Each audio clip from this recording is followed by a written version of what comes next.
Welcome to this special edition of Daily Vet Life. We are bringing you short interview synopses of presentations from the 2021 AAEP Convention. These special editions are brought to you by Zoetis. I'm Kim Brown, editor of Equine Management. In this episode, we're talking to Dr. Angela Gaesser, DVM DACVS COHA Translational Research Fellow at the University of Pennsylvania. At the 2021 AAEP Convention, she spoke on evaluation of autologous protein solution injection for treatment of tendonitis in an equine model. And just a note about her fellowship, the C in COHA stands for Clinical and Translational Science Award, and the OHA is for One Health Alliance. Dr. Gaesser received her DVM from Texas A&M University College of Veterinary Medicine in 2015. She then completed internships at Tennessee Equine Hospital and New Bolton Center, followed by a surgical residency. Her research is focused on musculoskeletal disease. Thank you for joining us today, Dr. Gaesser. Yeah, thanks. It's great to be here. Well, really, could you just tell us some of the key points that you discussed in this AAEP Convention presentation? Yeah, so as you mentioned, this study that we performed here at UPenn was looking at the effects of autologous protein solution on tendonitis in the horse. So autologous protein solution, one of the products is commonly used is Prostride. So that was formerly produced by Owl Manor and now by Zoetis. But for the purposes of this presentation, I'm going to refer to autologous protein solution as APS. So APS is a regenerative therapy or orthobiologic that we can use the peripheral blood to process and concentrate levels of anti-inflammatory cytokines, as well as interleukin-1 antagonist protein, commonly known as IRAP.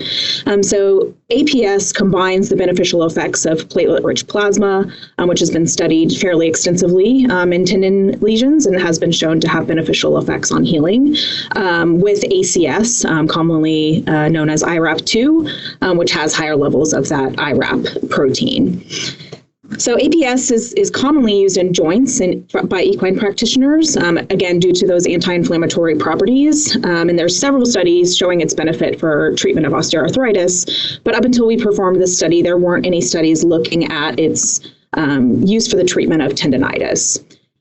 So superficial digital flexor tendonitis is extremely common in horses, as we all know, and the issues are that these lesions are very slow to heal, so it can take 8 months to a year for these horses to get back in work. And once they get back into work, this tendon, this healed tendon is often inferior in biomechanical properties, so it's going to be more prone to re-injury. So I'm sure, lots of equine practitioners that are listening have struggled, treating these lesions and getting these horses back into work successfully. So regenerative therapies, kind of the idea is to either speed up the healing process and or having a tendon that's stronger and less prone to re-injury. So anytime we use these regenerative therapies, we're trying to intervene in that normal healing process and decrease inflammation and promote better healing. So in the study, we used APS to treat core lesions in the superficial digital flexor tendon. So we had 8 tendons that were treated with APS and 8 tendons that received a placebo treatment of saline. And both of those treatments were injected intralesionally under ultrasound guidance. And then we followed the lesions ultrasonographically for 12 weeks, just looking at the size of the lesion, the echogenicity of the fibers, and sort of the ultrasonographic appearance, which is how we're normally assessing these lesions as we get these horses through their rehabilitation process. So after this 12 weeks, we took samples of the tendons and we performed biochemical, biomechanical, and histological analysis. And basically what we're evaluating is levels of anti-inflammatory and pro-inflammatory cytokines and molecules in the tendon, and then comparing strength biomechanically as well as histologically, looking at the tendon structure and makeup and seeing, does the APS improve this healing compared to just saline? And we also analyze normal tendon, so we are able to kind of compare all 3 of those at the end of the study at 12 weeks. So the main findings, collagen type 3 was higher in the saline placebo-treated tendons than in APS and normal tendons. So APS, the levels of collagen type 3 had sort of returned to normal, whereas it was still upregulated in the saline-treated tendons. So kind of how to interpret this, collagen type 3 is upregulated during the healing phases. So normal tendon is made up primarily of type 1 collagen, and this collagen type 3 is laid down during that early healing process. However, the issue with it is it's biomechanically inferior. So if we have a lot of collagen type 3 versus collagen type 1, that tendon's going to be weaker ultimately. So how we kind of interpret this is it seems that APAS is further along in the healing process in terms of this tendon makeup and gene expression of collagen type 3. The other significant finding was that total DNA content was higher in saline-treated tendons versus APS and normal tendons. So again, that APS-treated tendon returned to a more normal level of DNA content.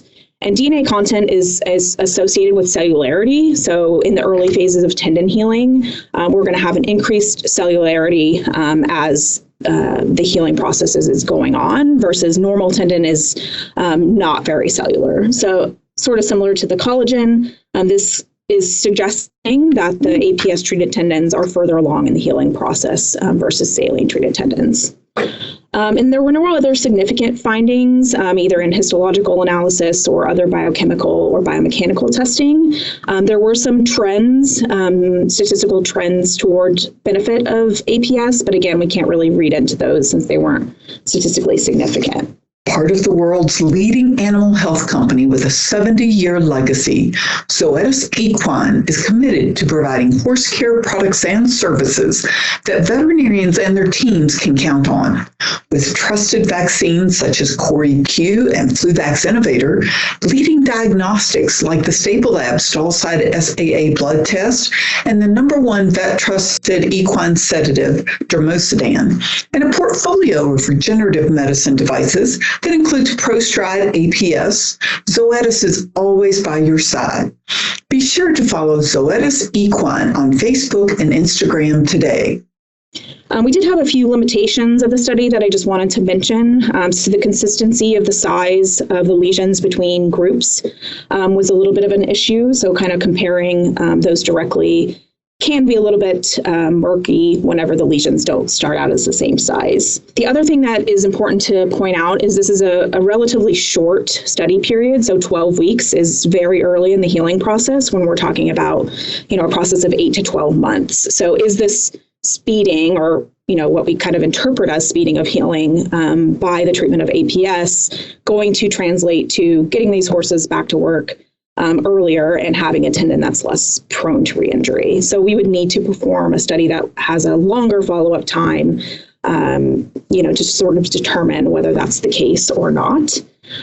And the other thing that we need really is comparing these regenerative therapies directly to each other. So we can look at other studies in the literature on PRP, on stem cells used for treating tendonitis, and we can kind of try to interpret our findings in light of that. However, every study has sort of slightly different parameters and different methods of testing. So we can't really compare, and say that APS is superior or inferior to, say, PRP or stem cell treatment. So what we really need is kind of comparing those treatments head to head, along with long-term follow-up. So again, seeing if these horses are actually doing better in the long run is important. So yeah, those are the main findings of the study. So sort of some promising results, but again, kind of just breaking the tip of the iceberg in terms of studying the use of APS for soft tissue injury. Right. Well, I mean, all these have to start somewhere, and that's like a very interesting study to start. Do you have plans, or do you know of colleagues that have plans to work further into this? I think it's, it's on the horizon. We don't have any specific studies planned at this moment, but we know that this is a gap in the literature and sort of where to go with this information long term. How do we use this information to treat horses in real practice? So yeah, I think we don't have any studies planned right now, but I know that it's something that everybody's interested in doing down the road. Oh, absolutely. I totally agree. Was there anything else or questions from the audience that you would also like to add into our discussion today? I think one question that I got talking to some practitioners at AAEP was, how do we use this information to dictate what we do in practice? And I think the answer is, unfortunately, we don't know yet. So we sort of showed that APS didn't have any obvious detrimental effects, that it did have some positive effects, but we need to be using this clinically, doing some long-term clinical trials with large numbers of horses before we can say that it's more beneficial than other orthobiologics. So I think we're very early in the study of using APS for soft tissue injury, but that was something that came up a lot. So how would you use this? And I think it would be sort of similar to how you would use PRP. So, within the first 2 weeks after injury, ultrasound guided injection of APS, similar to how a lot of people use other therapies like PRP or stem cells. Well, we certainly do appreciate you talking to us today about this topic and sharing that information with our audience. And I hope we get to talk again in the future about some of your other studies. It sounds like you're going to be working on some really interesting things. And having my old gelding, the vet just diagnosed him yesterday with a tendon injury. So, I'm even personally interested in this. So veterinarians, pay attention, your horse owners care. Yes. Yeah. So we're constantly trying to improve the quality of these horses' lives as well as their livelihoods, so their jobs. And so there's so many things that we need to study and look into, and the advances that we're making in the field are really promising. So yeah, it's exciting to be a part of it. Well, we hope to hear from you again soon, some more research studies. So thank you, Dr. Gaesser, for joining us today. And a big thanks to Zoetis for sponsoring the podcast. So make sure you listen to all 12 of these special editions of the Daily Vet Life podcast on your favorite podcast network, or you can go to equimanagement.com to listen to each one of them. And there will be a short article that goes along with it with a player, so you don't even have to leave the page to listen to it. So thank you again, Dr. Gaesser. Thanks to Zoetis, and we'll talk to our audience again soon. Thank you for having me.